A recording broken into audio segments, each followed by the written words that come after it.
ನೂರೊಂದು ನೆನಪು ಎದೆಯಾಳದಿಂದ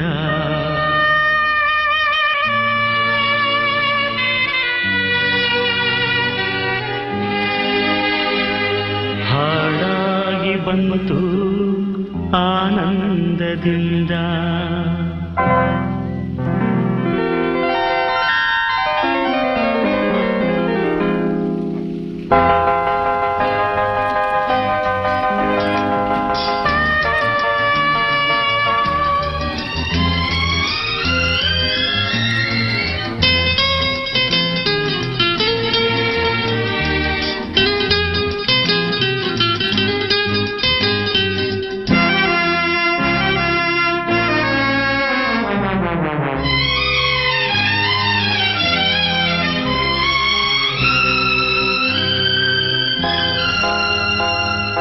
ನೂರೊಂದು ನೆನಪು ಎದೆಯಾಳದಿಂದ ಹಾಡಾಗಿ ಬಂತು ಆನಂದದಿಂದ.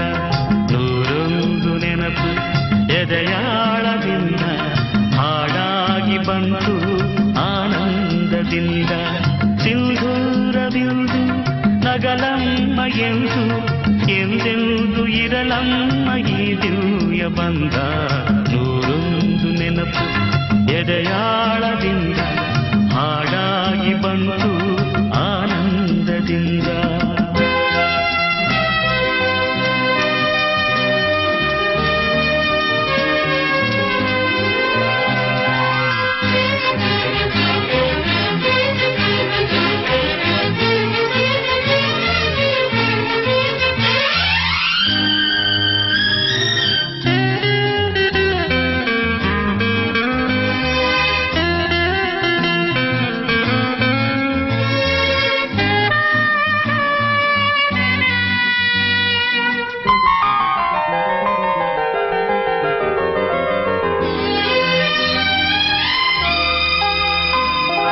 ಒಲವೆಂಬಲತೆಯು ತಂದಂತಹು ಮುಡಿಯೇರೆ ನಲಿವು ಮುಡಿಜಾರೆ ನೋವು. ಕೈಗೂಡಿದಾಗ ಅಧ್ಯಕ್ಷರಾದ ವಿ ಕಮಲ್ನಾಥ್ ವಹಿಸಿದ್ದಾರೆ. ವೇದಿಕೆಗೆ ಸ್ವಾಗತವನ್ನು ಕೋರುತ್ತೇವೆ. ಈ ಕಾರ್ಯಕ್ರಮಕ್ಕೆ ಮೊದಲಿಗೆ ನಾವು ನಮ್ಮ ರಾಜ್ಯ ಪ್ರಧಾನ ಕಾರ್ಯದರ್ಶಿ ಹಾಗೂ ಎಂಎಲ್ಸಿ ಆದ ರವಿಕುಮಾರ್ ಅವರಿಗೆ ಸ್ವಾಗತವನ್ನು ಕೋರುತ್ತೇವೆ. ಸ್ವಾಗತ ಸರ್. ಹಾಗೆ ನಮ್ಮ ಬಿಜೆಪಿ ನಗರ ಅಧ್ಯಕ್ಷರಾದ ವಿ ಕಮಲ್ನಾಥ್ ಅವರಿಗೂ ಸ್ವಾಗತವನ್ನು ಕೋರುತ್ತೇವೆ. ಹಾಗೂ ನಮ್ಮ ರಾಜ್ಯ ಮಹಿಳಾ ಮೋರ್ಚಾ ಕಾರ್ಯದರ್ಶಿ ಹಾಗೂ ಲಸಿಕಾ ಅಭಿಯಾನ ಪ್ರಮುಖರಾದ ಡಾಕ್ಟರ್ ಪದ್ಮಾ ಪ್ರಕಾಶ್ ಅವರಿಗೂ ಸ್ವಾಗತವನ್ನು ಕೋರುತ್ತೇವೆ.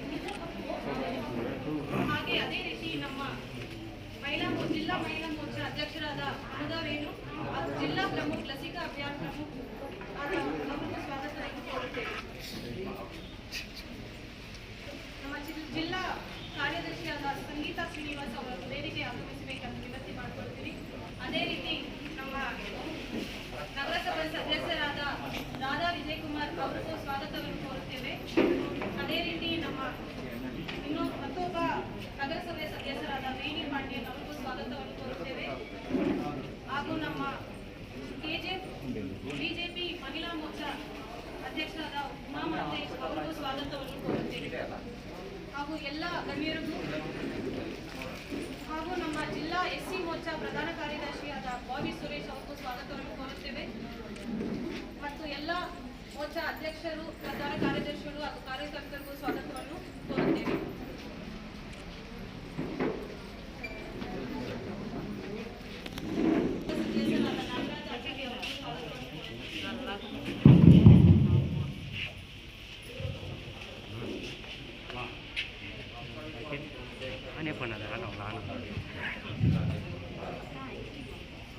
ಡಾಕ್ಟರ್ ಅವರಿಗೂ ಸ್ವಾಗತವನ್ನು ಕೋರುತ್ತೇವೆ.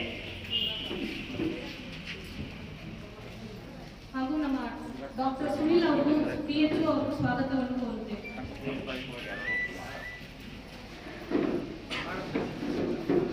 ಮೊದಲಿಗೆ ಈಗ ಈ ಕಾರ್ಯಕ್ರಮವನ್ನು ಉದ್ದೇಶಿಸಿ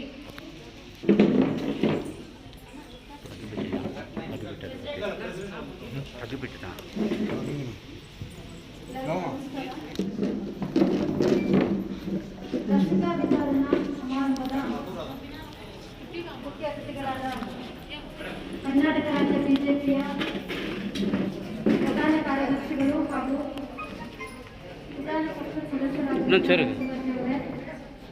KGFನ ಭಾಜಪದ ಮಂಡಲ ಪ್ರೆಸಿಡೆಂಟ್ ಆಗಿರುವಂತಹ ಕಮಲನಾಥ್ ಅವರೇ, ಲಸಿಕಾ ಅಭಿಯಾನದ ಕೋಲಾರ ಜಿಲ್ಲಾ ಉಸ್ತುವಾರಿಯಾದಂತಹ ಅರುಣಾ ಅವರೇ, ಅಮುದಾ ಅವರೇ ಹಾಗೂ ಇಲ್ಲಿ ನೆರೆದಿರುವ ಎಲ್ಲ ಬಿಜೆಪಿ ಕಾರ್ಯಕರ್ತರೇ, ಬಂಧು ಭಗಿನಿಯರೇ, ನಾನು ಹೆಚ್ಚಿಗೆ ಹೇಳಕ್ಕೆ ಇಷ್ಟಪಡಲ್ಲ. ಯಾಕೆಂದರೆ ನಿಮಗೆಲ್ಲ ಗೊತ್ತಿರೋ ಥರ ಕೊರೋನಾ ಎಷ್ಟು ನಮ್ಮ ಪ್ರಪಂಚದಲ್ಲಿ ಭಾರತ ದೇಶದಲ್ಲಿ ಹೆಚ್ಚಿಗೆ ತುಂಬ ತೊಂದರೆ ಕೊಟ್ಟಿದೆ, ಮೊದಲನೇ ಮತ್ತು ಎರಡನೇ ವೇವ್ ಅಂತ. ಎಲ್ಲರಿಗೂ ಗೊತ್ತಿರೋ ತರಹ ಇದಕ್ಕೆ ಒಂದೇ ನಮಗೆ ರಾಮಬಾಣ ಅಂತಂದರೆ ನಾವು ಲಸಿಕೆ ಹಾಕಿಸ್ಕೊಳ್ಳೋದು. ಯಾರೇ ಕೇಳಿ ಹೇಳ್ತಾರೆ ನಿಮಗೆ ಕೊರೋನಾದಿಂದ ಎಷ್ಟು ತೊಂದರೆ ಆಗಿದೆ, ಮಕ್ಕಳ ವಿದ್ಯಾಭ್ಯಾಸ ಆಗಲಿ, ಆರ್ಥಿಕ ಪರಿಸ್ಥಿತಿ ಆಗಲಿ, ಇದೆಲ್ಲ ಇದ್ರೂ ಹೆಮ್ಮೆಟ್ಟಿ ನಮ್ಮ ನೆಚ್ಚಿನ ಪ್ರಧಾನಮಂತ್ರಿಗಳಾದ ನರೇಂದ್ರ ಮೋದಿಜಿಯವರು ಲಸಿಕೆಯನ್ನು ತುಂಬ ಕಡಿಮೆ ಅವಧಿಯಲ್ಲಿ ಭಾರತ ದೇಶಕ್ಕೆ ಅಂದರೆ ಪ್ರಪಂಚಾದ್ಯಂತ ಲಸಿಕೆಯನ್ನು ವಿತರಣೆ ಮಾಡಿ ಅದರ ಏನು ಉಪಯೋಗಗಳಿದೆ ಅದನ್ನೆಲ್ಲ ನಮ್ಮ ದೇಶನೇ ಹೆಮ್ಮೆ ಪಡೋ ಥರ ಮಾಡಿದ್ದಾರೆ. ಸೊ ಆದ್ದರಿಂದ ಲಸಿಕಾ ಅಭಿಯಾನಕ್ಕೆ ನಾನು ಬೆಂಗಳೂರು ನಗರ ಮತ್ತು ಗ್ರಾಮಾಂತರ ಉಸ್ತುವಾರಿ ಆಗಿರೋದ್ರಿಂದ, KGF ನನ್ನ ನೆಚ್ಚಿನ ಸ್ಥಳ ಆಗಿರೋದ್ರಿಂದ, ಮತ್ತು ಇಲ್ಲಿ ಕರ್ನಾಟಕದಲ್ಲೇ ಕೋಲಾರ 68ರಿಂದ 70% ಲಸಿಕಾ ಆಗಿದೆ. ಸೊ ಇದು ತುಂಬ ಹೆಮ್ಮೆಯ ವಿಷಯ. ಆದ್ದರಿಂದ ನಾನು ಅಂದ್ಕೊಂಡೆ ಕರ್ನಾಟಕದಲ್ಲಿ ಅದೇ ನಾನು ಎಲ್ಲ ಸ್ಟ್ಯಾಟಿಸ್ಟಿಕ್ಸ್ ನೋಡ್ತಿದ್ದಾಗ ಅನ್ನಿಸ್ತು, ಕೋಲಾರದಲ್ಲಿ ಇದು ಜೀವನಾಡಿ ನಮ್ಮ ಮೊದಲನೆಯ ಕರ್ನಾಟಕದ ಮುಖ್ಯಮಂತ್ರಿಗಳಾಗಿದ್ದವರೇ ಕೋಲಾರದ ಕಡೆಯವರು. ಸೊ ಆದ್ದರಿಂದ ಇಲ್ಲಿ ಹೇಗೆ ನಿಮ್ಮ ಜೀವ ಮಿಡಿತಾ ಇದೆ, ಸಮಾಜ ಸೇವೆ ಅಂದರೆ ಏನು, ಜನರಿಗೆ ಒಳ್ಳೆಯದಾಗಬೇಕು ಅಂದರೆ ಎಲ್ಲ ಕ್ಷೇತ್ರದಲ್ಲೇ ತಗೊಳ್ಳಿ ನೀವು, ಸಾಮಾಜಿಕವಾಗಿ, ಆರ್ಥಿಕವಾಗಿ, ರೈತರಾಗಲಿ, ವೈದ್ಯರಾಗಲಿ, ಇಂಜಿನಿಯರ್ಸ್ ಆಗಲಿ, ಯಾರೇ ಆಗಲಿ, IAS ಆಫೀಸರ್ಸ್ ಆಗಲಿ, ಒಂದು ರಾಜ್ಯಕ್ಕೆ ದೇಶಕ್ಕೆ ಜನಸೇವೆ ಮಾಡಬೇಕು ಅಂತ ಹೇಳಿದ್ರೆ ನಮ್ಮ ರಾಜ್ಯದಲ್ಲೇ ಹೆಮ್ಮೆಯಾಗಿ ಮುಂದೆ ಬರೋದ್ರೆ ಕೋಲಾರ ಜಿಲ್ಲೆಯವರು, ಅದನ್ನು KGF. ಆದ್ದರಿಂದ ನಾನು ಅಂದ್ಕೊಂಡೆ ಇಲ್ಲೇ ಒಂದು ನಮ್ಮ ಕಾರ್ಯದರ್ಶಿ, ನಮ್ಮ ಪ್ರಧಾನ ಕಾರ್ಯದರ್ಶಿ ರವಿಕುಮಾರ್ ಜಿ ಕರೆಸ್ಬಿಟ್ಟು ಇಲ್ಲೇ ಒಂದು ಪ್ರೋಗ್ರಾಮ್ ಮಾಡಿಸೋಣ, ಇನ್ನು ಜನಕ್ಕೆ ಹೆಚ್ಚಿನ ಸಂದೇಶ ಕೊಡೋಣ. ಲಸಿಕೆ ಅಂದರೆ ಏನು, ಅದ್ರ ಮಹತ್ವ ಅಂದರೆ ಏನು, ಯಾಕೆ ತಗೊಳ್ಳೇಬೇಕು. ಇನ್ನೂ ನೋಡ್ತಾ ಇದ್ದಾರೆ ಹಳ್ಳಿಗಳಲ್ಲಿ ಹೆದರಿಕೆ ಇದೆ, ಬೇಡ ವ್ಯಾಕ್ಸಿನ್ ಬೇಡ, ಏನೇನೋ ಪ್ರಾಬ್ಲಮ್ ಆಗುತ್ತೆ, ಕುಡಿಬಾರ್ದಂತೆ, ಮಕ್ಕಳಾಗಲ್ಲ, ಈ ಥರ ಎಲ್ಲ ತುಂಬ ಜನರಲ್ಲಿ ಮನಸ್ಸಲ್ಲಿನ ವಿಷ ಬೀಜ ಥರ ಇದೆ. ಅದನ್ನೆಲ್ಲ ಹೋಗ್ಲಾಡಿಸಿ ಲಸಿಕೆ ತಗೊಳ್ಳೇಬೇಕು ಅಂತ ಹೇಳಿದ್ರೆ ಇದೊಂದು ಅಭಿಯಾನದ ಮುಖಾಂತರ ಜನಕ್ಕಿಂತ ಹೆಚ್ಚಿಗೆ ತಿಳುವಳಿಕೆ ಆಗಲಿ ಅಂತ ಹೇಳಿ ನಾನು ಕಮಲನಾಥ್ ಅವ್ರನ್ನ ಅಪ್ರೋಚ್ ಮಾಡಿದರೆ ಖಂಡಿತ ಮಾಡೋಣ ಮೇಡಮ್ ಅಂತಂದರು. ತುಂಬ ಖುಷಿ ಆಯಿತು. ಸೊ ಆದ್ದರಿಂದ ನಾನು ಇದ್ರ ಮುಖಾಂತರ ತಿಳಿಸಕ್ಕೆ ಇಷ್ಟಪಡ್ತೀನಿ, ನಿಮ್ಮ ಸುತ್ತಮುತ್ತ ಯಾರಿದ್ದಾರೆ ಸಂಬಂಧಿಕರು ಅಥವಾ ಹೆದರಿಕೆ ಇರೋರು, ವಯಸ್ಸಾದವರು, ಬೇರೆ ಏನಾದರೂ BP ಶುಗರ್ ಹತ್ರ ಇರೋರು ಯಾರು ವ್ಯಾಕ್ಸಿನ್ ತೊಗೊಂಡಿಲ್ವೋ ಅವನ್ನೆಲ್ಲ ಎನ್ಕರೇಜ್ ಮಾಡಿ ಖಂಡಿತ ತೊಗೊಂಡು ಬನ್ನಿ. ನನ್ನ ಆಶಯ ಇಷ್ಟೇ, ಮುಂದೆ ಕರ್ನಾಟಕ ರಾಜ್ಯದಲ್ಲಿ ಕೋಲಾರಲ್ಲಿ 100% ವ್ಯಾಕ್ಸಿನ್ ಮಾಡ್ತೀರಾ, ಮಾಡಬೇಕು, ಆ ಭರವಸೆ ನಮಗಿದೆ. ಅದನ್ನೆಲ್ಲ ನೀವು ಪೂರ್ಣ ಮಾಡ್ತೀರಾ ಅಂತ ಹೇಳ್ತಾ ನನಗೆ ಮಾತಾಡಲಿಕ್ಕೆ ಅವಕಾಶ ಕೊಡ್ತಾ ನಿಮಗೆ ನಮ್ಮ ಸರ್ಕಾರದವರು ಯಡಿಯೂರಪ್ಪಾಜಿ ಅವರ ನೇತೃತ್ವದಲ್ಲಿ ಎಲ್ಲ ಆಲ್ಮೋಸ್ಟ್ 2.7 crores ವ್ಯಾಕ್ಸಿನ್ ಕೊಟ್ಟಿದ್ದೀವಿ ನಾವು. ಅದೇ ಥರ ಆಲ್ಮೋಸ್ಟ್ 42 crores ಅಷ್ಟು ನಮ್ಮ ದೇಶದಲ್ಲಿ ವ್ಯಾಕ್ಸಿನ್ ಮಾಡಿದ್ದೀವಿ. ಸೊ ಅದರಿಂದ ಖಂಡಿತ ಮನಸ್ಸಲ್ಲಿ ಇಟ್ಕೊಳ್ಳಿ. ಇನ್ನು ಬರೋ ದಿನಗಳಲ್ಲಿ ಅಂದರೆ ಇದು ವ್ಯಾಕ್ಸಿನ್ ಅಭಿಯಾನ ಡಿಸೆಂಬರ್ವರೆಗೂ ಇದೆ. ಬಟ್ ಆದಷ್ಟು ಅದೇ ಯಾಕೆ ಆಗ್ತಾರೆ ಅಂದರೆ ಅಲ್ಲೆಲ್ಲ ವ್ಯಾಕ್ಸಿನ್ ಇಲ್ಲ ಅಥವಾ ಕೋವಿಡ್ ಅಪ್ರೋಪ್ರಿಯೇಟ್ ಬಿಹೇವಿಯರ್ ಇಲ್ಲ. ಫಸ್ಟ್ ಸೆಕೆಂಡು ವೇವ್ ಬಂದರೆ ಲಾಕ್ಡೌನ್ ಆಗಿದೆ, ಥರ್ಡ್ ವೇವ್ ಬಂದು ಮತ್ತೆ ಲಾಕ್ಡೌನ್ ಆಗ್ತಾ ಇದೆ. ಆದರೆ ಭಾರತದಲ್ಲಿ ನಮ್ಮ ಸರ್ಕಾರ ಎಷ್ಟು ಶ್ರಮ ವಹಿಸಿ ಜನಪರ ಕಾಳಜಿ ಮಾಡ್ತಾ ಇದ್ದಾರೆ ಮೋದಿಜಿಯವರು ಅಂತಂದರೆ, ಪ್ರತಿಯೊಬ್ಬರಿಗೂ ಕಟ್ಟ ಕಡೆ ವ್ಯಕ್ತಿಗೆ ಸಿಗಬೇಕು ಈ ವ್ಯಾಕ್ಸಿನ್ ಅನ್ನು. ಕಟ್ಟ ಕಡೆ ವ್ಯಕ್ತಿಗೆ ಸಿಕ್ಕಿದ್ರೆ ಅದಕ್ಕೆ ಪ್ರಯೋಜನ ಆಗುತ್ತೆ. ಯಾಕಂದರೆ ನಾನು ವೈದ್ಯ ಆಗಿ ಹೇಳ್ತೀನಿ, ಮಕ್ಕಳ ವೈದ್ಯ ನಾವು ಒಂದು ಪೇಷಂಟು ಕೋವಿಡ್ ಆಗಿ ಅವ್ರ ಆಸ್ಪತ್ರೆಗೆ ಬಂದರೆ ನಾವು ಗುಣಮುಖ ಮಾಡೋದು ಬೇರೆ, ಬಟ್ ಕಾಯ ಬರದೇ ಇರೋದು ಹಾಗೆ, ಅಂದರೆ prevention is better than cure. ಆ ಥರ ವ್ಯಾಕ್ಸಿನ್ ಮಾಡಿದಾಗ ಪ್ರಿವೆನ್ಷನ್ ಆಗುತ್ತೆ, ಅಂದರೆ ನೀವು ಇನ್ನೊಂದು ಜೀವ ಕೊಟ್ಟಂಗೆ ಆಗುತ್ತೆ, ಆ ಕೀರ್ತಿ ನಿಮಗೆ ಸಲ್ಲುತ್ತೆ. ಆದ್ದರಿಂದ ನೀವು ಎಲ್ಲರೂ ದಯಮಾಡಿ ವ್ಯಾಕ್ಸಿನ್ ತೊಗೊಳಕ್ಕೆ ಜನಕ್ಕೆ ಎನ್ಕರೇಜ್ ಮಾಡಿ. ನಾನು ಹೇಳೋದಕ್ಕೆ ಮುಂದಿನ ದಿನಗಳಲ್ಲಿ 100% ಅಂದರೆ 100% ಕರ್ನಾಟಕದಲ್ಲಿ ಕೋಲಾರ ಜಿಲ್ಲೆಯವರು ಆಗಬೇಕು ಅಂತ ಆಶಯದೊಂದಿಗೆ ನಾನು ಎರಡು ಮಾತಾಡಲಿಕ್ಕೆ ಅವಕಾಶ. ಎಲ್ರಿಗೂ ನಮಸ್ಕಾರ. ವೇದಿಕೆಯಲ್ಲಿ ಆಸೀನರಾಗಿರುವ ಈ ಕಾರ್ಯಕ್ರಮದ ಅಧ್ಯಕ್ಷರು ಹಾಗೂ ನಗರ ಮಂಡಲದ ಅಧ್ಯಕ್ಷರಾದಂಥ ಕಮಲನಾಥ್ ಅವರೇ, MLC ಕಾಂಗ್ರೆಸ್ ಅವರು ಏನು ಹೇಳ್ತಾ ಇದ್ರು ಅಂದರೆ ಇದೊಂದು ಮೋದಿ ಇಂಜೆಕ್ಷನ್ನು, ಇದು ಯಾರು ತಗೋಬೇಡಿ ಅಂತೇಳಿ ಕಾಮೆಂಟ್ ಮಾಡ್ತಾ ಇದ್ರು. ಆದರೆ ಈಗ ಎಲ್ಲರೂ ಅವರೇ ಮೊದಲು ಬಂದು ಹಾಕ್ಕೊತಾ ಇದ್ದಾರೆ. ಯಾಕಂದ್ರೆ ಅವ್ರಿಗೆ ಗೊತ್ತಾಗಿದೆ ವ್ಯಾಕ್ಸಿನ್ ಹಾಕೊಂಡಿಲ್ಲ ಅಂದರೆ ಕೊರೋನಾಗಿ ನಾವು ಬಲಿಯಾಗ್ತೀವಿ ಅಂತ ಗೊತ್ತಾಗಿದೆ. ಸ್ಟಾರ್ಟಿಂಗಲ್ಲಿ ಏನು ಹೇಳ್ತಾ ಇದ್ರು ಅಂದರೆ ಹಾಕೋಬೇಡಿ, ಇದರಿಂದ ಅನೇಕ ಕಾಯಿಲೆಗಳು ಬರುತ್ತೆ, ಬೇರೆ ಬೇರೆ ರೀತಿ ಅದನ್ನು ನಾವು ಹೆಣ್ಮಕ್ಳಾಗಿ ನಾವು ಹೇಳ್ಕೋಬಾರ್ದು ಅಂಥವೆಲ್ಲ ಕಾರಣಗಳು ಕೊಟ್ಟಿದ್ದಾರೆ ಅವರು. ಇದು ಹಾಕೊಂಡ್ರೆ ಈ ಥರ ಆಗುತ್ತೆ ಅಂತ. ಆದರೆ ಈಗ ಅವರೇ ಬಂದು ಮೊದಲು ಹಾಕೊತಾ ಇದ್ದಾರೆ. ವಿಕ್ಟೋರಿಯಾ ಹಾಸ್ಪಿಟ್ಲ್ ಆಗ್ಬೋದು, ಮತ್ತೊಂದು ಹಾಸ್ಪಿಟ್ಲಲ್ಲಿ ಮೊದಲು ಬಂದು ಅವರೇ ಹಾಕೊತಾ ಇದ್ದಾರೆ. ನಮ್ಮ ಕೋಲಾರ ಜಿಲ್ಲೆಯಲ್ಲಿ ನಮ್ಮ ಹೆಮ್ಮೆಯ ಜನಪ್ರಿಯ ಸಂಸದರಾದ ಎಸ್ ಮುನ್ಸ್ವಾಮಿ ಅವರು ಅನೇಕ ರೀತಿ 2 ಬಾರಿ ಅವರಿಗೆ ಕೊರೋನಾ ಅಟ್ಯಾಕ್ ಆಗಿದೆ. ಆದ್ರೂ ಅವರು ಒಂದು ದಿನಾನೂ ಮನೇಲಿ ಇರ್ತಾ ಇರಲಿಲ್ಲ. ದಿನ ಓಡಾಡಿ ಕೊರೋನಾಗೋಸ್ಕರ ಕೊರೋನಾ ವಾರಿಯರ್ ಆಗಿ ಕೆಲಸ ಮಾಡಿದ್ದಾರೆ. ಈ ಒಂದು ಹಾಸ್ಪಿಟಲ್ ನಿರ್ಮಾಣ ಆಗಿರೋದು ನಿಮ್ಗೆ ಎಲ್ಲರಿಗೂ ಗೊತ್ತೇ ಇದೆ. ಇಲ್ಲಿರೋ KGF ನಗರದವರಿಗೆ ಸುಮಾರು 20-25 ವರ್ಷದಿಂದ ಇದು ಕ್ಲೋಸ್ ಆಗಿತ್ತು ಈ ಹಾಸ್ಪಿಟ್ಲು. ಆದರೆ ಅವರ ಒಂದು ಪ್ರಯತ್ನದಿಂದ ನಿಮ್ಮೆಲ್ಲ ಸಮ್ಮುಖದಲ್ಲಿ ನಮ್ಮ ಕಮಲನಾಥ್ ಅವರ ಅಧ್ಯಕ್ಷತೆಯಲ್ಲಿ ಈ ಒಂದು ಹಾಸ್ಪಿಟಲ್ನ ಮತ್ತೆ ಓಪನ್ ಮಾಡಿದ್ದಾರೆ. ಅದಕ್ಕೆ ಅವ್ರ ಕೃತಜ್ಞತೆಯನ್ನು ಅವರಿಗೆ ನಾವು ಸಲ್ಲಿಸಬೇಕು. ಯಾಕಂದ್ರೆ ಇದರಿಂದ ಎಷ್ಟು ಜನ ಉಪಯೋಗ ಪಡ್ಕೊಂಡಿದ್ದಾರೆ ಅಂದರೆ ನಿಮಗೆ ಗೊತ್ತಿದೆ. KGF, ಬಂಗಾರಪೇಟೆ ಸುತ್ತಮುತ್ತ ಇರೋ ಹಳ್ಳಿಗಳಲ್ಲಿರೋರು ಎಲ್ಲರೂ ಬಂದು ಇಲ್ಲಿ ಅಡ್ಮಿಟ್ ಆಗಿ ಗುಣಮುಖರಾಗಿ ಸುಮಾರು ಜನ ಮನೆಗೆ ಹೋಗಿದ್ದಾರೆ. ಅಂದರೆ ಅದಕ್ಕೆ ಕಾರಣ ನಮ್ಮ ಎಸ್ ಮುನ್ಸ್ವಾಮಿ ಅಣ್ಣವರು. ಅವರ ಅಧ್ಯಕ್ಷತೆಯಲ್ಲಿ ಅವ್ರ ಕೆಳಗಡೆ ನಾವು ಒಂದು ಕಾರ್ಯಕರ್ತರಾಗಿ ನಾವು ಕೆಲಸ ಮಾಡೋದಕ್ಕೆ ನಮಗೆ ತುಂಬ ಹೆಮ್ಮೆ ಅನಿಸ್ತದೆ. ನೀವು ಎಲ್ಲರೂ ದಯಮಾಡಿ 1 ಇಂಜೆಕ್ಷನ್ ಹಾಕೊಂಡಿದ್ದೀನಿ, 2 ಇಂಜೆಕ್ಷನ್ ಹಾಕೊಂಡಿದ್ದೀನಿ ಅಂದ್ಬಿಟ್ಟು ಮಾಸ್ಕ್ ಹಾಕೊಂಡಿರೋ ಮಾತ್ರ ದಯವಿಟ್ಟು ಓಡಾಡಬೇಡಿ. 2 ಇಂಜೆಕ್ಷನ್ ಹಾಕೊಂಡಿರೋರು ಕಡ್ಡಾಯವಾಗಿ ಮಾಸ್ಕ್ ಹಾಕೊಳ್ಳೇಬೇಕು. ಯಾಕಂದರೆ ಬ್ಲಾಕ್ ಫಂಗಸ್, ಡೆಲ್ಟಾ ಯಾವ್ಯಾವುದೋ ಮತ್ತೆ ಬರುತ್ತೆ ಇಂಜೆಕ್ಷನ್ ಹಾಕೊಂಡಿರೋರ್ಗು ಅಂತಾರೆ. ಆದರೆ ಸ್ವಲ್ಪ ಎಫೆಕ್ಟ್ ಕಡಿಮೆ ಇರುತ್ತೆ ಅಷ್ಟೇ. ತಡ್ಕೊಳ್ಳೋಕೆ ಮೊದಲಿದ್ದಷ್ಟು ಕಷ್ಟ ಇರಲ್ಲ, ಆದರೂ ಬಂದೇ ಬರುತ್ತೆ ಅಂತಾರೆ. ಹಾಗಾಗಿ ವ್ಯಾಕ್ಸಿನ್ ಆಗಿರೋರು ದಯವಿಟ್ಟು ಎಲ್ಲರೂ ಮಾಸ್ಕ್ ಹಾಕ್ಕೊಂಡು ಓಡಾಡಿ. ಇನ್ನು 3rd ಬೇರೆ ಮಕ್ಳಿಗೆ ಬರ್ತದೆ ಅಂತ ಹೇಳಿದ್ದಾರೆ. ಮಕ್ಕಳನ್ನ ನಾವು ಸುರಕ್ಷಿತವಾಗಿ ಕಾಪಾಡ್ಕೊಳ್ಳಿ, ಮನೆಯಲ್ಲೇ ಇಟ್ಕೊಳ್ಳಿ, ಹೊರಗಡೆ ಎಲ್ಲೂ ಬಿಡಬೇಡಿ ಅಂತೆಲ್ಲ ಹೇಳ್ತಾ ನಾನು 2 ಮಾತು ಕಾರ್ಯಕ್ರಮಕ್ಕೆ ನಮ್ಮ ರಾಜ್ಯ ಪ್ರಧಾನ ಕಾರ್ಯದರ್ಶಿಗಳು ಮತ್ತು ಮನೆಯ ಶಾಸಕರಾದ ನಮ್ಮೆಲ್ಲರ ಸಂಘಟನೆ ಸದಸ್ಯರಾದ ರವಿಕುಮಾರ್ ಜಿ ಅವರು ಈ KGFಗೆ ಬಂದಿದ್ದಾರೆ. ಅವರಿಗೆ ನಮ್ಮ KGF ಘಟಕದ ಪರವಾಗಿ ಸ್ವಾಗತ ಮತ್ತು ವೇದಿಕೆ ಮೇಲೆ ಕೂತಿರುವ ಎಲ್ಲ ಗಣ್ಯರಿಗೂ, ಮೋರ್ಚಾ ಅಧ್ಯಕ್ಷರು ಮತ್ತು ಕಾರ್ಯಕರ್ತರಿಗೂ ಸ್ವಾಗತ ಕೊಡ್ತಾ ಇದ್ದೀನಿ.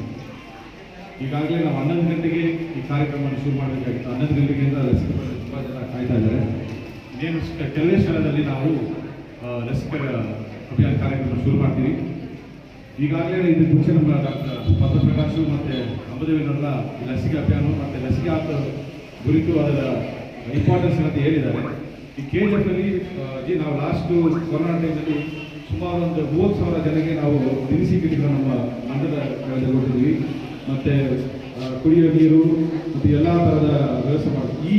ಈ ಸಂದರ್ಭದಲ್ಲಿ ಈ ಕೋವಿಡ್ ಲಾಕ್ಡೌನಲ್ಲಿ ನಾವು ಮುಖ್ಯ ತಿಳ್ಕೊಂಡು ನಮ್ಮ ಸಂಸ್ಥೆಯ ನೇತೃತ್ವದಲ್ಲಿ ಕೋವಿಡ್ ಪೇಷಂಟ್ಸ್ಗೆ ಅತಿ ಅಗತ್ಯ ಇರೋದು ಹಾಸ್ಪಿಟಲ್ ತಿಳ್ಕೊಂಡು BJML ಹಾಸ್ಪಿಟಲ್ 140 ವರ್ಷಗಳ ನಡೀತಾ ಇತ್ತು. ಕಳೆದ 21 ವರ್ಷಗಳ ಯಾವಾಗ BJML ಕಾರ್ಖಾನೆ ಮುಗಿಸ್ತು ಆವಾಗ BJML ಹಾಸ್ಪಿಟಲನ್ನು ಮುಗಿಸ್ಬಿಟ್ಟು. ಬಟ್ ಇಲ್ಲಿರೋ ಇನ್ಫ್ರಾಸ್ಟ್ರಕ್ಚರ್ ತುಂಬ ಸ್ಟ್ರಾಂಗ್ ಆಗೇ ಇತ್ತು. ಇದನ್ನು ನಾವು ನಮ್ಮ ಸಂಸ್ಥೆಗಳಿಗೆ ಮನವಿ ಮಾಡಿ ಮತ್ತು ಅವ್ರ ಗಮನಕ್ಕೆ ತಂದ್ವಿ.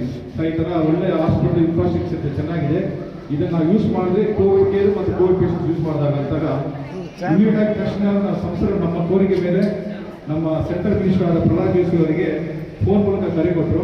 ಪ್ರಹ್ಲಾದ್ ಜೋಶಿ ಇಮಿಡಿಯೇಟ್ ಆಗಿ ಒಪ್ಕೊಂಡು ಅದೇನಾಗುತ್ತೋ ನಾನು ನನ್ನ ಕಡೆಯಿಂದ ಎಷ್ಟು ಏನು ಸಹಾಯ ಮಾಡಬೇಕು ಅಂತ ಮಾಡ್ತೀನಿ, ಆ ಹಾಸ್ಪಿಟಲ್ ಓಪನ್ ಮಾಡಬೇಕು, ಅದಕ್ಕೆ ಏನು ಸಹಾಯ ಮಾಡ್ತೀನಿ ಅಂದ ತಕ್ಷಣ 21 ವರ್ಷಗಳಿಂದ ಮುಚ್ಚಿರೋ ಹಾಸ್ಪಿಟಲನ್ನು ಕರೆಕ್ಟಾಗಿ 21 ದಿವಸದಲ್ಲಿ ನಮ್ಮ ಸಂಸ್ಥೆಯವರ ನೇತೃತ್ವದಲ್ಲಿ ಮತ್ತು KGF ಎಲ್ಲ ಕಾರ್ಯಕರ್ತರು, ಸೇವಕರು ಮತ್ತು RSS ಇವ್ರ ಜೊತೆಗಳ ದಿನನಿತ್ಯ ಒಂದು 200ರಿಂದ 250 ಜನ 21 ದಿವಸ ಕೆಲಸ ಮಾಡಿ 21ನೇ ದಿವಸ ಈ ಕೋವಿಡ್ ಕೇರ್ ಹಾಸ್ಪಿಟಲ್ ನಾವು ಓಪನ್ ಮಾಡಿದ್ದೀವಿ.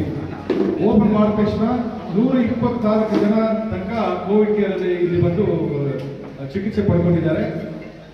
ಶೇಕಡ 95% ಅಷ್ಟು ಎಲ್ಲ ಗುಣಮುಖರಾಗಿ ಹೋಗಿದ್ದಾರೆ. ಒಂದು 5% ಅಷ್ಟು ನಾವು ರೆಫರ್ ಮಾಡಿ ಕಳಿಸಿದ್ದೀವಿ. ಇಲ್ಲಿ ಅಡ್ಮಿಟ್ ಆಗಿರೋದು 95% ಮೇಲೆಗಿಂತ ಗುಣಮುಖರಾಗಿ ಹೋಗಿದ್ದಾರೆ.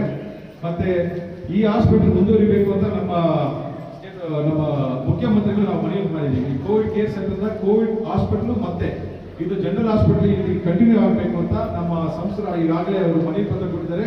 ಅದನ್ನು ನಮ್ಮ ಮುಖ್ಯಮಂತ್ರಿಗಳು ಫಾರ್ವರ್ಡ್ ಮಾಡಿದ್ದಾರೆ. ನಾವು ತಮ್ಮ ಗಮನಕ್ಕೆ ತರ್ತಾ ಇದ್ದೀನಿ, ತಾವೆಲ್ಲನೂ ಇದಕ್ಕೆ ಸಪೋರ್ಟ್ ಮಾಡಿ ಈ PGML ಹಾಸ್ಪಿಟಲ್ ಇನ್ನೂ ಮುಂದುವರಿಯಬೇಕು. ಕೋವಿಡ್ ಕೇರ್ ಹಾಸ್ಪಿಟಲ್ ಆಗಿ ಮತ್ತು ಜನರಲ್ ಹಾಸ್ಪಿಟಲ್ ಸ್ಪೆಷಾಲಿಟಿ ಕಂಟಿನ್ಯೂ ಆಗಬೇಕು. ನಮ್ಮ ಸರ್ಕಾರ ಇದೆ, ತಾವು ಶಾಸಕರಿದ್ದಾರೆ, ತಮ್ಮೆಲ್ಲರ ಒಂದು ಕೋಆಪರೇಷನ್ ಮೇರೆಗೆ ಈ ಹಾಸ್ಪಿಟಲ್ ತೆಗೆಯಕ್ಕೆ ತಾವೆಲ್ಲ ನಮಗೆ ಸಹಾಯ ಮಾಡಬೇಕು ಅಂತ ನಿಮಗೆ ಕೇಳ್ಕೊಳ್ತಾ ಇದ್ದೀನಿ.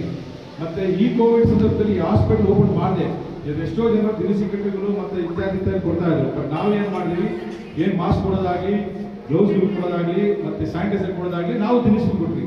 ಬಟ್ ನಾವು ಒಂದೇ ಒಂದು ಡಿಸೈಡ್ ಮಾಡಿಕೊಂಡು ನಾವು ನಮ್ಮಲ್ಲಿ 35 ವಾರ್ಡ್ಗಳಿದ್ವಿ. 35 ವಾರ್ಡಲ್ಲಿ 19 ವಾರ್ಡ್ಗಳಲ್ಲಿ ಸ್ವಯಂ ಹೋಗ್ಬಿಟ್ಟು ನಾವು ವ್ಯಾಕ್ಸಿನೇಷನ್ ಡ್ರೈವ್ ಮಾಡಿದ್ವಿ. ನಾವು 35 ವಾರ್ಡ್ ಕಂಪ್ಲೀಟ್ ಮಾಡ್ತಾ ಇದ್ದೀವಿ. ಬಟ್ ವ್ಯಾಕ್ಸಿನ್ ಕೊರತೆ ಇರೋದ್ರಿಂದ ನಾವು ಮಾಡೋಕ್ಕಾಗಿರಲಿಲ್ಲ. ನಮ್ಮ ಉದ್ದೇಶ ಏನೈತಿ, ಯಾರೇ ದಿನಸಿ ಕೊಟ್ಟರು ಏನೇ ಕೊಟ್ಟಿದ್ರು ನಾವು ಬದುಕಿದ್ರೇ ಅದನ್ನು ಯೂಸ್ ಮಾಡೋಕ್ಕೆ. ಬಟ್ ಇಂಥ ಸಂದರ್ಭದಲ್ಲಿ ನಮಗೆಲ್ಲ ಇರೋದು ಒಂದೇ ಒಂದು ಶೀಲ್ಡ್ ಏನಂದರೆ ಅದು ವ್ಯಾಕ್ಸಿನೇಷನ್, ನಮ್ಮನ್ನು ಕಾಪಾಡೋದು. ಆ ಉದ್ದೇಶದಲ್ಲಿ ನಾವು KGF ಕಡೆಯಿಂದ ವ್ಯಾಕ್ಸಿನ್ ಡ್ರೈವ್ ಮಾಡಿಕೊಂಡು ಜನರಿಗೆ ಅದನ್ನು ಏನು ಮುಟ್ಟಬೇಕು ಅವರಿಗೆ ಅದನ್ನ ಅವೇರ್ನೆಸ್ ಕೊಟ್ಕೊಂಡು ಬಂದು 19 ವಾರ್ಡ್ ಮುಗಿಸಿದ್ವಿ.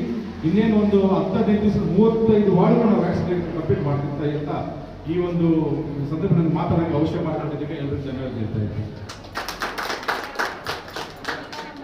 ಈ ಕಾರ್ಯಕ್ರಮಕ್ಕೆ ನಮ್ಮ ಜಿಲ್ಲಾ ಅಧ್ಯಕ್ಷರಾದ ಡಾಕ್ಟರ್ ವೇಣುಗೋಪಾಲ್ ಅವರಿಗೆ ಸ್ವಾಗತವನ್ನು ಕೋರುತ್ತೇವೆ.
ಎತ್ಕೊಂಡು ಕರ್ಕೊಂಡ್ರಿ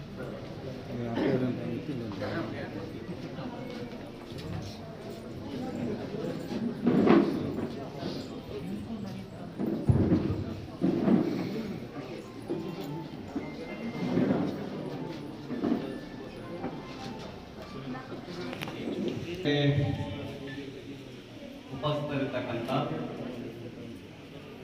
ನಮ್ಮ ರಾಜ್ಯದ ಈ ಒಂದು ಲಸಿಕೆ ಅಭಿಯಾನ, ಕೊರೋನಾ ಹೋಗ್ಬೇಕು ಅಂತೇಳಿದ್ರೆ ನಾವೆಲ್ಲರೂ ಕೂಡ ಲಸಿಕೆ ಹಾಕಿಸ್ಕೊಳ್ಬೇಕು, ಇಂಜೆಕ್ಷನ್ ಹಾಕಿಸ್ಕೊಳ್ಬೇಕು. ಆ ದೃಷ್ಟಿಯಿಂದ ಇಡೀ ರಾಜ್ಯದಲ್ಲಿ ಈ ಒಂದು ಅಭಿಯಾನವನ್ನು ನಡೆಸೋದಕ್ಕೋಸ್ಕರ ಒಂದು ರಾಜ್ಯದ ಸಮಿತಿಯನ್ನು ರಚನೆ ಮಾಡಿದೆ. ಅದರಲ್ಲಿ ಒನ್ ಆಫ್ ದಿ ಕನ್ವೀನರ್ ಆಗಿರ್ತಕ್ಕಂಥ ಡಾಕ್ಟರ್ ಪದ್ಮಪ್ರಕಾಶ್ ಅವರೇ, ಅದೇ ರೀತಿಯಲ್ಲಿ ನಮ್ಮ ಜಿಲ್ಲಾ ಅಧ್ಯಕ್ಷರು ಮತ್ತು ಈ ಲಸಿಕೆ ಅಭಿಯಾನವನ್ನ ನಡೆಸ್ತಾ ಇರ್ತಕ್ಕಂಥ ಡಾಕ್ಟರ್ ವೇಣುಗೋಪಾಲ್ ಅವರೇ, ನಮ್ಮ KGF ಮಂಡಲದ ಅಧ್ಯಕ್ಷರಾಗಿರ್ತಕ್ಕಂಥ ಶ್ರೀಯುತ ಕಮಲ್ನಾಥ್ ಪಾಂಡೆ ಅವರೇ, ಕಮಲ್ನಾಥನ್ ಅವರೇ, ಅದೇ ರೀತಿಯಲ್ಲಿ ನಮ್ಮ ಮಹಿಳಾ ಮೋರ್ಚಾದ ಅಧ್ಯಕ್ಷಿಣಿಯಾಗಿರ್ತಕ್ಕಂಥ ಈ ಅಭಿಯಾನದ ಸಂಚಾಲಕಿಯಾಗಿರ್ತಕ್ಕಂಥ ಮುದಾರ್ ಅವರೇ, ನಮ್ಮದು ಅಭಿಯಾನವನ್ನು ನಡೆಸ್ತಾ ಇರ್ತಕ್ಕಂಥ ನಮ್ಮೆಲ್ಲ ಕಾರ್ಯಕರ್ತ ಬಂಧುಗಳೇ, ಭಗಿನಿಯರೇ ಮತ್ತು ಈ ಲಸಿಕೆ ಅಭಿಯಾನಕ್ಕೆ ತೊಡಗಿಸ್ಕೊಂಡಿರ್ತಕ್ಕಂಥ, ಲಸಿಕೆಯನ್ನು ಹಾಕಿಸ್ಕೊಳ್ಳಲು ಬಂದಿರತಕ್ಕಂಥ ಎಲ್ಲ ಬಂಧುಗಳೇ ಮತ್ತು ಭಗಿನಿಯರೇ, ಹೆಚ್ಚು ಸಮಯ ತೆಗೆದುಕೊಳ್ಳಕ್ಕೆ ಹೋಗೋಣ. 2 minutes. ಇವತ್ತು ಆಸ್ಟ್ರೇಲಿಯಾ, ಅಮೇರಿಕಾ, ಇಂಗ್ಲೆಂಡ್ ಲಾಕ್ಡೌನ್ ಆಗ್ತಾ ಇದೆ. ಲಾಕ್ಡೌನ್ ಆಗ್ತಾ ಇದೆಯಲ್ಲ, ಆಗ್ತಾ ಇದೆ ಅನ್ನೋದು ಗೊತ್ತಿದೆಯಾ ನಮಗೆ? ಲಾಕ್ಡೌನ್ ಆಗ್ತಾ ಇದೆ ಅಂತ. ಯಾಕೆ? ಎಲ್ಲರೂ ಕೂಡ ಮಾಸ್ಕ್ ಅನ್ನ ತೆಗೆದು ಓಡಾಡಕ್ಕೆ ಶುರು ಮಾಡಿದ್ರು. ಏನ್ ಮಾಡಕ್ ಶುರು ಮಾಡಿದ್ರು? ಮಾಸ್ಕ್ ತೆಗೆದ್ಬಿಟ್ಟು ಮಾರ್ಕೆಟ್ಗೆ, ಸಿನಿಮಾಕ್ಕೆ, ದೋಸೆ ತಿನ್ನಕ್ಕೆ, ಆಮೇಲೆ ನಾನ್ ವೆಜ್ ತಿನ್ನಕ್ಕೆ ಬಹಳ ದಿವಸ ಹೋಗ್ಬಿಟ್ಟಿತ್ತಲ್ಲ, ಕೊರೋನಾ ಲಾಕ್ಡೌನ್ ಆಗ್ಬಿಟ್ಟು ತಿಂಗಳಗಟ್ಟೆ ಆಗ್ಬಿಟ್ಟಿತ್ತು. ಹಂಗಾಗಿ ಮಾರ್ಕೆಟ್ಗೆ ಹೋಗಕ್ಕೆ ಶುರು ಮಾಡಿದ್ರು. ಮತ್ತು ಮಾರ್ಕೆಟ್ಗೆ ಹೋಗ್ಬಿಟ್ಟು ಪರ್ಚೇಸ್ ಮಾಡಕ್ ಶುರು ಮಾಡಿದ್ರು. ಗುಂಪುಗಳಲ್ಲಿ ಮೀಟಿಂಗ್ ಮಾಡಕ್ ಶುರು ಮಾಡಿದ್ರು. ಪರಿಣಾಮ ಏನಾಯ್ತು? ದೊಡ್ಡ ಪ್ರಮಾಣದಲ್ಲಿ ಕೊರೋನಾ ಮತ್ತೆ ಬರೋದಕ್ಕೆ ಪ್ರಾರಂಭ ಆಯಿತು. 3ನೇ ವೇವ್, 3ನೇ ಅಲೆ ಇಡೀ ಪ್ರಪಂಚದ ಬೇರೆ ಬೇರೆ ದೇಶಗಳಲ್ಲಿ ಹೆಚ್ಚಾಗ್ತಾ ಇದೆ. ಹಾಗಾಗಿ ಲಾಕ್ಡೌನ್ ಆಗ್ಬೇಕಾಯ್ತು 3ನೇ ಬಾರಿಗೆ. ಎಷ್ಟನೇ ಬಾರಿಗೆ? 3ನೇ ಬಾರಿಗೆ. 1ನೇ ಬಾರಿಗೆ ಲಾಕ್ಡೌನ್ ಆದಾಗಲೇ ಬಡವರಿಗೆ ನಾವೆಲ್ಲರೂ ಕೂಡ ರೇಷನ್ ಕಿಟ್ ಕೊಡ್ಬೇಕಾಯ್ತು. ಉದ್ಯೋಗ ಕಳ್ಕೊಂಡ್ರು, ಕೂಲಿ ಇಲ್ಲ, ಜಾಬ್ ಇಲ್ಲ. ಇದು ಎಷ್ಟನೇ ಬಾರಿ? 3ನೇ ಬಾರಿ. ಅಕಸ್ಮಾತ್ ನಮ್ಮ ದೇಶಕ್ಕೂ 3ನೇ ಬಾರಿ ಬಂತು ಅಂತ ಹೇಳಿದ್ರೆ ಸರ್ಕಾರಕ್ಕೆ, ನಮ್ಮ ಡಾಕ್ಟರ್ಗಳಿಗಿರ್ಬೋದು, ನಮ್ಮ ನರ್ಸ್ಗಳವರು, ಆಕ್ಚುಲಿ ನಾವೆಲ್ಲರೂ ಕೂಡ ಡಾಕ್ಟರ್ಗಳನ್ನ ಮತ್ತು ನರ್ಸ್ಗಳನ್ನ ಪೂಜೆ ಮಾಡಬೇಕು. ಆ ರೀತಿ ಕೆಲಸವನ್ನು ನಮ್ಮ ದೇಶದಲ್ಲಿ ಅವರೆಲ್ಲರೂ ಕೂಡ ಮಾಡ್ತಾರೆ. ಅಷ್ಟು ಮನೆಯನ್ನ ಮರೆತು, ಮನೆಯಲ್ಲಿ ಚಿಕ್ಕ ಮಕ್ಕಳಿದ್ರು ಕೂಡ ಮರೆತು, ಅನೇಕರು ಡಾಕ್ಟರ್ಗಳು ಹಾಸ್ಪಿಟಲ್ಗಳಲ್ಲೇ ಇದ್ರು. ಮನೆಗೆ ಹೋಗ್ತಾ ಇರ್ಲಿಲ್ಲ. ಮನೆಗೆ ಹೋಗ್ಬಿಟ್ರೆ ಮನೆಯವರಿಗೆ ಕೊರೋನಾ ಬರುತ್ತೆ ಅಂತ ಹೇಳಿ ಅವರು ಡಾಕ್ಟರ್ಸ್ ಅನೇಕರು, ನರ್ಸ್ಗಳು ಅನೇಕರು ಮನೆಗೆ ಹೋಗಿರ್ಲಿಲ್ಲ. ಫಸ್ಟ್ ವೇವ್ ಬಂದಂತ ಸಂದರ್ಭದಲ್ಲಿ ಗೊತ್ತಲ್ಲ ನಮಗೆ. ಸೆಕೆಂಡ್ ವೇವ್ ಬಂದಂತ ಸಂದರ್ಭದಲ್ಲಿ ಸ್ವಲ್ಪ ಫೆಸಿಲಿಟೀಸ್ ಹೆಚ್ಚಾಯಿತು, ಓಕೆ, ಮನೆಗೆ ಹೋಗಿ ಶುರು ಮಾಡಿದ್ರು. ಈಗ ಮತ್ತೆ 3ನೇ ವೇವ್ ಗಲಾಟೆ ಶುರುವಾಗಿದೆ. ಅದಕ್ಕೆ ನಾನು ಒಂದೇ ಒಂದು ವಿನಂತಿಯನ್ನ ಮಾಡ್ತೇನೆ. ಈಗ ಇಡೀ ದೇಶದಲ್ಲಿ ಹತ್ತತ್ರ ಎಷ್ಟು ಕೋಟಿ? 44 ದಿನ ಆಯ್ತು. 44 ಕೋಟಿ 75 ಲಕ್ಷ, 74 ಲಕ್ಷ. ಇವತ್ತೊಂದು 45 ಕೋಟಿ ಆಗ್ಬಿಡುತ್ತೆ ಅಂತ ಇಟ್ಕೊಳ್ಳಿ. ಇವತ್ತು 45 ಕೋಟಿ ಆಗುತ್ತೆ. ನಮ್ಮ ದೇಶದಲ್ಲಿ ಇನ್ನೊಂದು 45 ಕೋಟಿ ಆಗ ತನಕ ನಾವು ನೀವು ಎಚ್ಚರಿಕೆಯಿಂದ ಇರಬೇಕು. ಎಷ್ಟು? ಇನ್ನೊಂದು 40 crores. ಅವಾಗ ಸ್ವಲ್ಪ ಓಕೆ, ನೋ ಪ್ರಾಬ್ಲಮ್ ಅಂತ ಹೇಳ್ಬೋದು. ಹೀಗೆ 135 ಕೋಟಿ ಜನಸಂಖ್ಯೆ ಅಲ್ಲ ಇರೋದು. ಅಟ್ಲೀಸ್ಟ್ ಒಂದು 50%, 60% ಆಗೋ ತನಕ ನಾವು ಎಚ್ಚರಿಕೆಯಿಂದ ಇರಬೇಕು. ಮಾಸ್ಕ್ ಹಾಕೊಳ್ಬೇಕು, ಸೋಷಿಯಲ್ ಡಿಸ್ಟೆನ್ಸ್ ಮೇಂಟೈನ್ ಮಾಡಬೇಕು.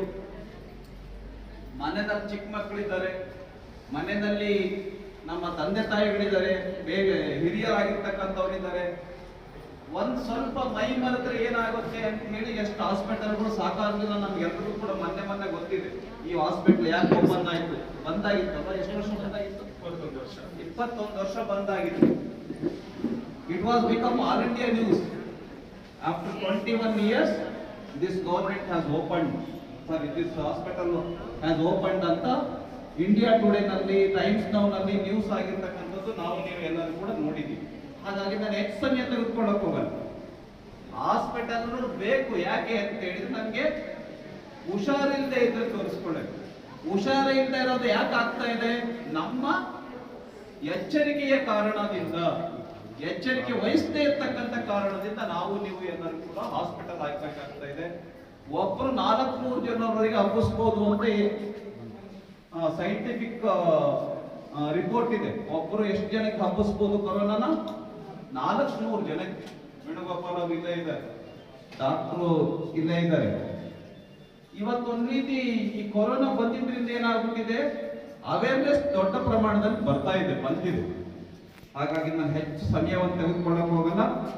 KGF ನಲ್ಲಿ ಬಹಳ ಹೆಚ್ಚು ಲಸಿಕೆ ಹಾಕಿಸ್ಕೊಂಡಿದ್ದಾರೆ ಅಂತ ನಮ್ಮ ಡಾಕ್ಟರ್ ಪದ್ಮಪ್ರಕಾಶ್ ಅವರು ಹೇಳಿದ್ರು. 100% ಹಾಕಿಸ್ಕೊಳ್ಳೋದು. ಆದರೆ 1 ವರ್ಷಕ್ಕಿಂತ ಹೆಚ್ಚಾಗೋಯ್ತು ಮಕ್ಕಳು ಸ್ಕೂಲ್ಗೆ ಹೋಗ್ತಾನೆ, ಕಾಲೇಜ್ಗೆ ಹೋಗ್ತಾನೆ.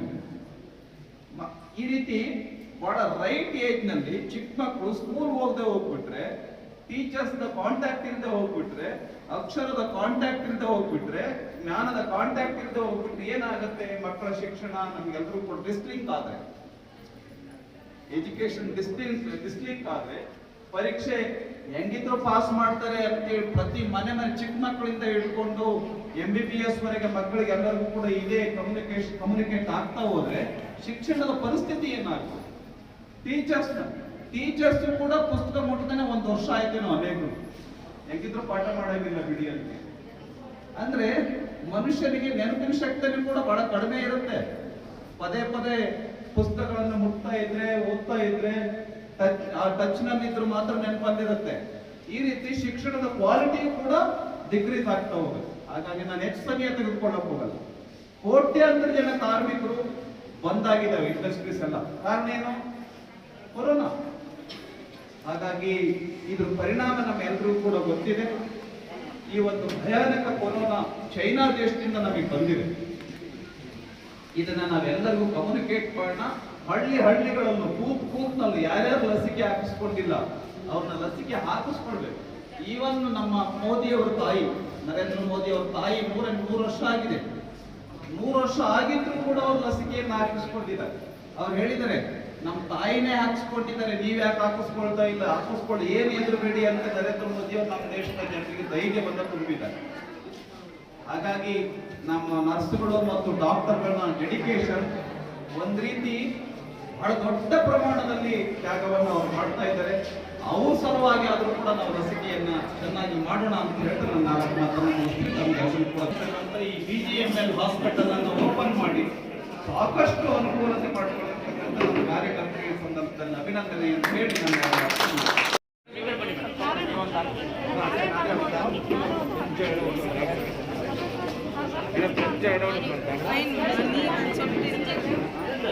ಅವ್ರು ಮಾಡಲಿ. ಆಮೇಲೆ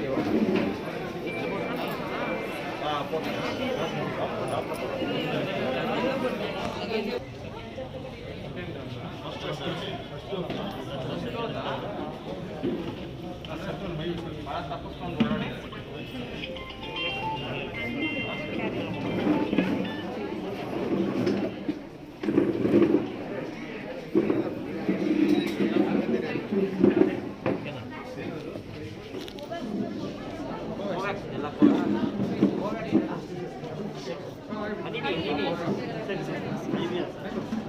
ಸರ್ ಜೋರ್ ತಗೊಂಡ್ಬರ್ಲಿ, ನಾನೇ ಹಾಕ್ತೀನಿ. ಹೌದಲ್ಲ,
சீக்கிரம் போடுமா. டாக்டர் தான் சொன்னது, போட சொல்லிட்டாங்க.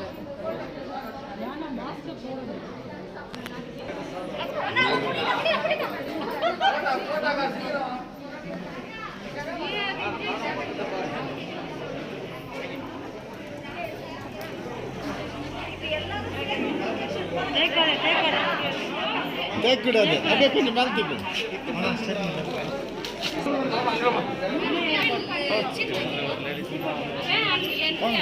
ஒருத்தர்